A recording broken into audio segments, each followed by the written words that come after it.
What's up and welcome to the video. Today's video is going to be on SIBO, specifically troubleshooting SIBO. Obviously, getting a SIBO regimen, doing the treatment, having everything go great where you don't have any issues whatsoever and it works, that's obviously the goal. Unfortunately, this doesn't always happen. So for that reason, I'm hoping this video is going to be pretty helpful. We're going to go through basically the 4 different scenarios that can happen after you do a round of SIBO treatment. And after each of them, I'm going to give my personal recommendations on what I think you should do or what I think you should be at least thinking about or considering. If you haven't seen any of my videos or know who I am, my name is Dr. Daniel Ricciardi. I'm a doctor of pharmacy. I dealt with bloating, gas, and brain fog for about a decade, was diagnosed with IBS and eventually SIBO, was fortunately able to resolve these conditions, and now I help other people with gut issues of their own. All right, without wasting any time, so the 4 things that can happen after a round of SIBO treatment. Number 1 is what we really hope is going to happen is SIBO's gone. And when I say SIBO gone, this is via breath testing. So you're doing either a lactose breath test, doing a breath test with fructose powder, something where you're diagnosing it, and then the follow-up breath test using the same sugar. And then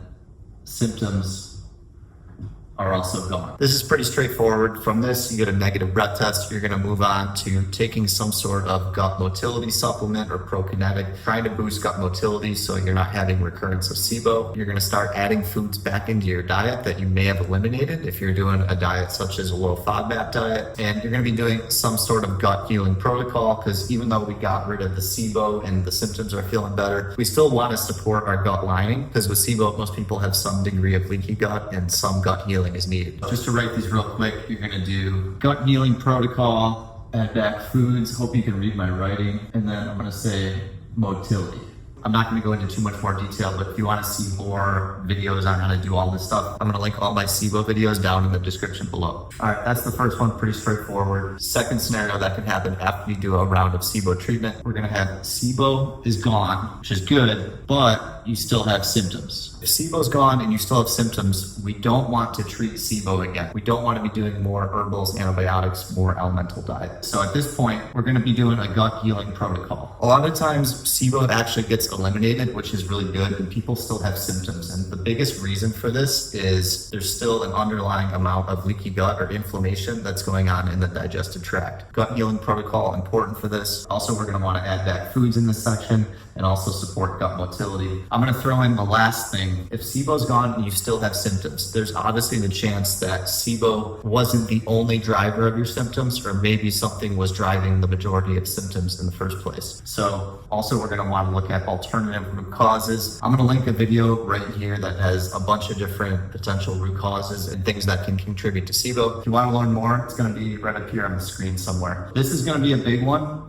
for number 2, if SIBO's gone and you still have symptoms, because there may be something else that you want to address. All right, scenario number 3 is SIBO still present, but symptoms improved. If you get to this point where you do a follow-up breath test and you still have SIBO based on the gas levels on the test, but your symptoms are improved, this is generally a pretty good thing. We made some good progress with the treatment. Typically at this phase, if you're feeling pretty good where the round of herbals, antibiotics, elemental diet wasn't too hard on your body, we're probably at this point going to retreat with a different protocol. So maybe you use herbals the first time, maybe you use different herbals for this next treatment. If you use antibiotics, maybe switch to herbals or vice versa. Or maybe if you did the elemental diet, you take a break and you do the antibiotics or herbals, something along those lines. If the round of treatment was really hard on your body, sometimes it's a good idea to take like a 2 to 4 week break and do gut healing protocol. If you're doing this, I just make sure that you have something in there to support gut motility. There's some prokinetics that I like, an over-the-counter one I use a lot is Iberogast. Also stuff like Modal Pro or Ginger Root, or if you want a prescription route, Motegrity is a really good option for this as well.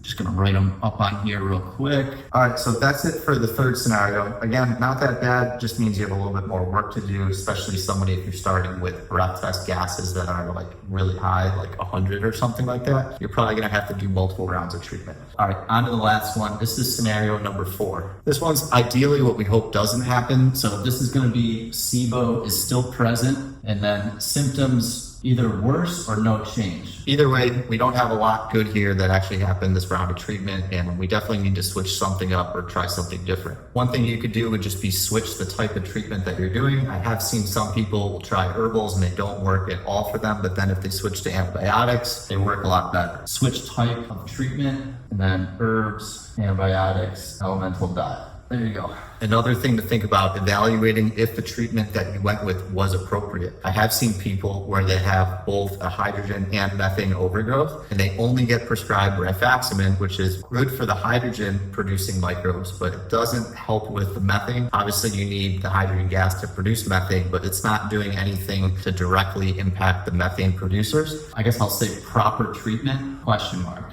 Evaluate if what you did even had a chance to work in the first place. And this kind of sucks if you didn't have a chance from the get-go, but it does happen and something to be aware of. Next thing up to think about, I would say, is product quality. I got nailed down. Product quality. Depending on where you're ordering the supplements or your medications, whatever you're using for, unfortunately, some products just are really poor quality and we can't really trust that they're working well. There's a lot of supplements that get imported from different countries and sent here and there. So hopefully we have something that actually works, but this is something to at least be aware of. If you want to see some products that I trust, I have a link to my full script online dispensary down in the description below. These are things that I trust for SIBO. It's for US only, but I also have iHerb links if you live outside the United States. Next thing to keep in mind is dosage and duration of the treatment that you did. Essentially assuring that you did proper dosage and duration. I don't know how else to say it, but most SIBO treatments, if you're doing antibiotics, 2 weeks of treatment. For herbals, this would be a 4 to 6 week treatment, and elemental diet 2 weeks. I feel like the dosage and duration are pretty available online. If you search it, they come up pretty easily. But for some reason, people may only do like 1 dose a day or half of the dose they should be taking, or only try doing it for a week and wonder why it doesn't work. Some other factors for scenario number 4, maybe you didn't address biofilm. Maybe the doctor didn't mention that this could actually be a thing. Biofilm is basically a sticky layer in your intestine where the bacteria try to live and hide, and being in biofilm actually really prevents herbals and antibiotics from working well. So for all the protocols I recommend, I usually like to have something for biofilm disruption. So if you're not doing that, or if you got a bad result and you didn't do a biofilm disruptor, that would be something to look into for the next treatment that you do. Again, I'm not going into a ton of details on the exact supplements, but if you want to learn a lot more about this, there's a lot of links down in the description below where you can find videos and me talking about this stuff. A couple more notes for number 4. This is more so for people only with IMO. I would do something where you're trying to handle constipation. If you have methane, having constipation is really like the biggest driver of symptoms. I know obviously having methane causes constipation in the first place, but if there's anything we can try to do or take to help prevent this, this will help the gas levels go down and you feel better sooner. And then lastly, I'm going to say this is more so for IMO as well. If you're having trouble not having symptoms, SIBO still present,